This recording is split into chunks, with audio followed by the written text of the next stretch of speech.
Seorang siswa SMP ditemukan dalam keadaan tidak bernyawa dalam sebuah selokan. Tanda kerusakan di tubuhnya membuka rahasia gelap yang berusaha ditutupi oleh para pelaku. Malam sebelumnya dia pamit pada orang tuanya hendak beli makanan. Dia sama sekali nggak tahu kalau maut sudah menunggu di depan matanya. Dan para pelaku sudah merencanakan semuanya. Mulai dari mengintai, melenyapkan nyawa, sampai mengatur skenario palsu untuk menghilangkan barang bukti. Hasil pemeriksaan mengungkap fakta yang kemudian membalik narasi kecelakaan jadi penghilangan nyawa secara sengaja dan terencana. Ini adalah kasus bagaimana dendam yang sepertinya sepele bisa berubah jadi tragedi yang menggemparkan Deli Serdang.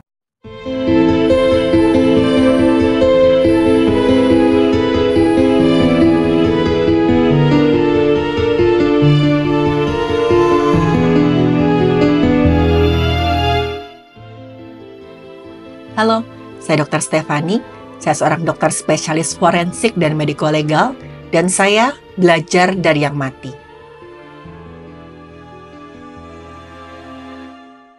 Tanggal 13 April 2025, warga di Lubuk Pakam, Deli Serdang, Sumatera Utara menemukan ada jasad seorang anak laki-laki yang tergeletak di dalam sebuah parit. Posisi tubuhnya meringkuk, kepalanya di bawah, dan tubuh anak laki-laki itu ditindih sebuah sepeda motor yang keadaannya sudah ringsek. Seakan-akan baru aja menabrak sesuatu. Dilihat sekilas, korban tuh seakan-akan kehilangan nyawa setelah mengalami kecelakaan lalu lintas. Pihak yang berwenang pun didatangkan ke TKP. Mereka langsung melakukan olah TKP dan diketahui kalau korban adalah seorang anak berusia MI yang usianya baru 13 tahun. Ayah MI datang ke TKP dan langsung mengenali anaknya. Dengan hati yang hancur, ayahnya MI bilang korban sudah gak pulang ke rumah sejak 1 malam sebelumnya. Jadi sehari sebelumnya sekitar jam 6 sore tuh korban pamit ke keluarganya, katanya mau pergi beli makanan. Dia pinjam sepeda motor milik kakaknya, tapi setelah itu korban gak pulang-pulang. Udah jelas, ini membuat keluarganya khawatir.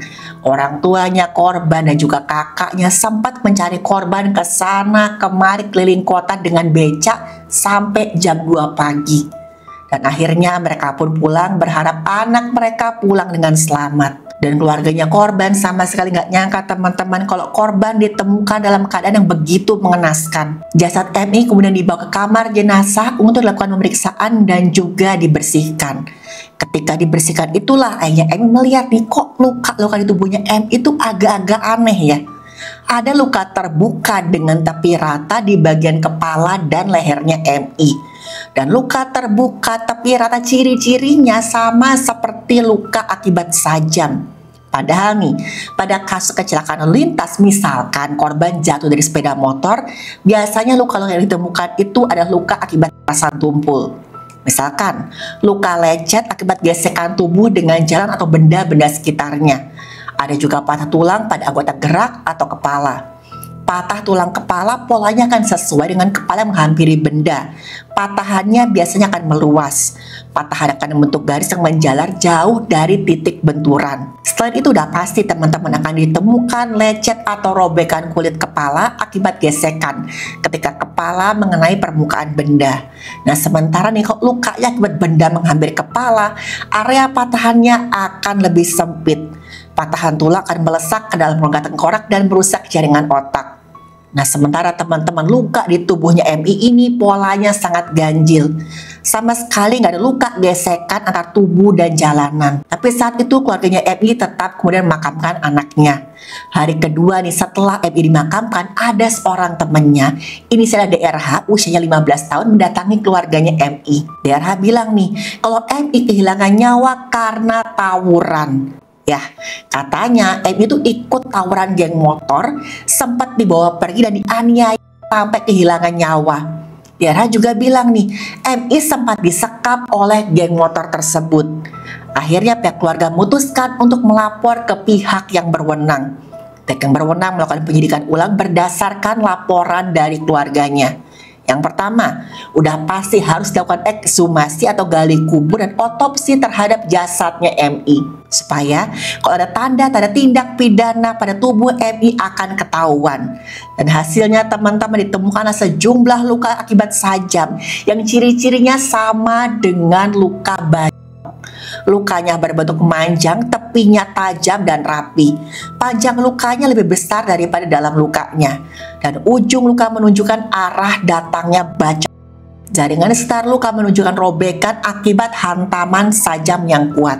Dan dasar lukanya mencapai otot tulang, bahkan kelihatan nih ada patahan tulang dengan tepi rata. Selain itu ditemukan juga ada pembuluh besar yang ikut terpotong dengan tepi rata.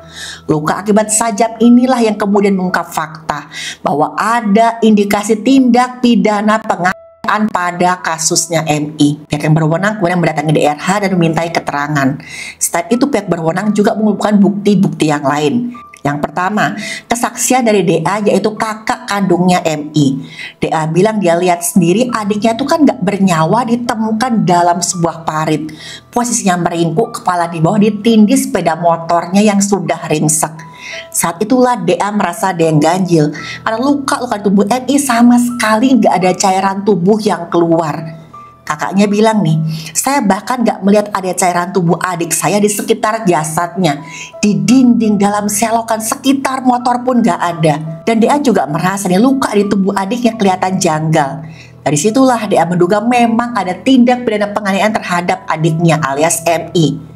Dia bilang, kondisi tubuh adik saya sudah basah kuyup. Kalau luka baru 1 malam pasti deh cairan tubuh yang ada di kepalanya pasti mengucur segar menyiprat kemana-mana. Ini sama sekali nggak ada loh bekasnya. Ada juga nih rekaman CCTV yang menunjukkan sekelompok orang yang mengendarai sepeda motor berkumpul di pinggir jalan. Jaraknya sekitar 700 meter dari penemuan jasadnya MI. Katanya DA, mereka ngumpul di malam adik saya kehilangan nyawa. Dini hari sekitar pukul 00.00 hingga pukul setengah 6 pagi. Saya lihat dari CCTV, mereka berkumpul jaraknya dekat sekali dengan TKP. Dan sekitar pukul 6 pagi adik saya ditemukan warga sekitar sudah gak bernyawa dalam sebuah selokan. Berbekal temuan-temuan inilah pihak berwenang langsung menanyai DRH. DRH pun mengaku kalau dia bersama 5 orang temannya sudah menganiaya MI sampai kehilangan nyawanya. Dan DRH memberitahu siapa aja orang yang terlibat.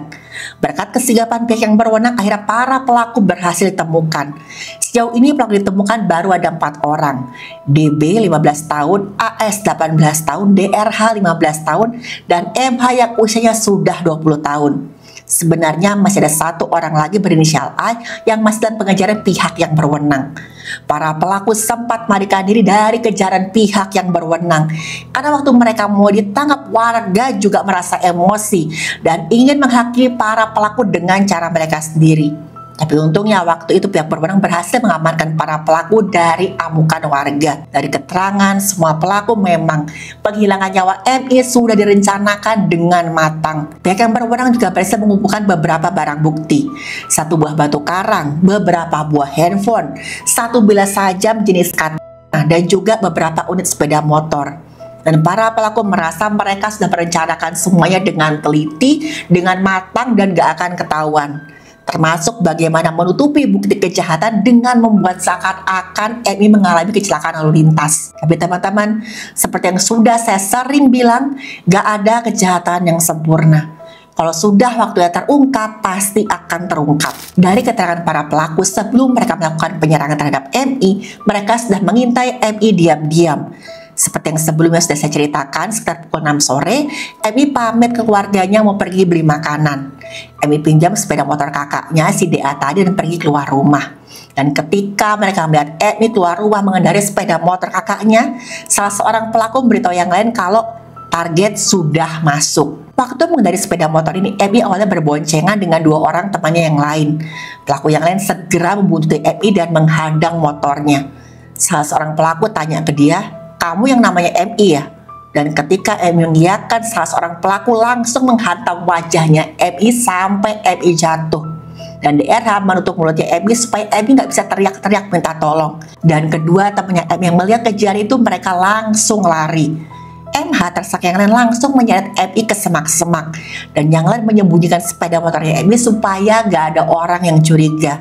Di semak-semak itulah para pelaku bergantian menghantam tubuhnya MI berkali-kali sampai MI gak sadarkan diri. Dan para pelaku memang udah niat pengen menghilangkan nyawanya MI.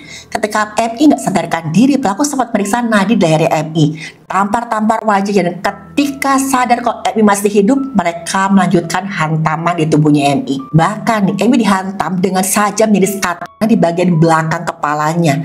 Dan yang lebih mengerikan lagi, setiap pelaku seakan-akan ingin mendapat giliran menyerang MI dengan sajam jenis katana tadi.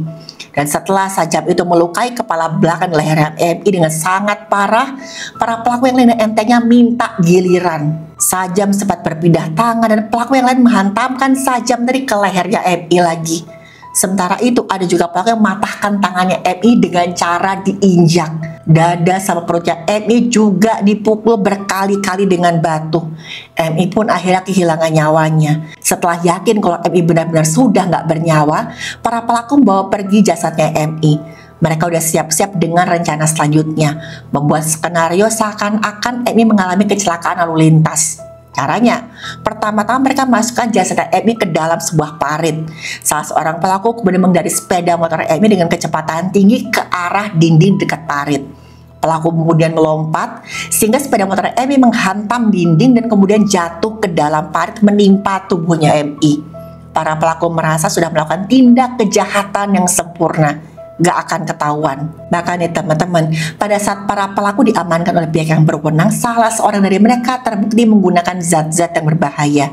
Dan waktu ditanya apa motif para pelaku menganiaya korban, alasannya sama sekali tuh gak disangka-sangka. Katanya seorang pelaku yang inisialnya DB 15 tahun merasa sakit hati sama MI. Gara-gara MI sering nama orang tuanya si DB. Rasa malu dan marah membuat DB kemudian mengajak teman-temannya untuk memberi pelajaran ke MI. DB mengaku awalnya hanya berniat mengintimidasi dan memukul MI, tapi aksi mereka di lapangan berubah jadi brutal hingga menyebabkan hilangnya nyawa. Tapi setelah dilakukan penyidikan, memang teman-teman kebukti kalau tindak penghilangan nyawa terhadap MI itu sudah direncanakan. Kasus MI adalah kombinasi antara emosi sesaat, rencana sekelompok, dan upaya menutupi kejahatan, sehingga pihak yang berwenang menjerat para pelaku dengan pasal berlapis termasuk penghilangan nyawa secara berencana. Dan sekarang para pelaku dijerat pasal berlapis dengan ancaman 20 tahun penjara hingga hukuman paling maksimal. Saya mendoakan teman-teman untuk MI semoga diberikan tempat paling baik di sisi Tuhan Yang Maha Esa. Dan juga untuk keluarga MI semoga diberikan kekuatan. Teman-teman, sekali lagi saya tegaskan, kekerasan nggak pernah jadi solusi. Emosi sesaat bisa merenggut nyawa dan menghancurkan masa depan. Candaan sekecil apapun bisa berujung tragedi kalau nggak direspon dengan bijak. Dan yang udah pasti, persahabatan yang salah arah bisa menyeret setiap orang, apalagi anak-anak dan remaja, pada tindakan kriminal. Dan saat inilah orang tua juga orang-orang terdekat punya peranan penting dalam mengawasi pergaulan dan juga emosi anak-anak dan remaja. Kerjasama pihak yang berwenang, warga dan dokter forensik membuktikan kebenaran pun akhirnya terungkap. Keadilan harus ditegakkan agar keluarga korban mendapatkan kepastian hukum. Dan teman-teman, kasus ini mengingatkan kita semua untuk mengajarkan empati dan kendali diri sejak usia dini.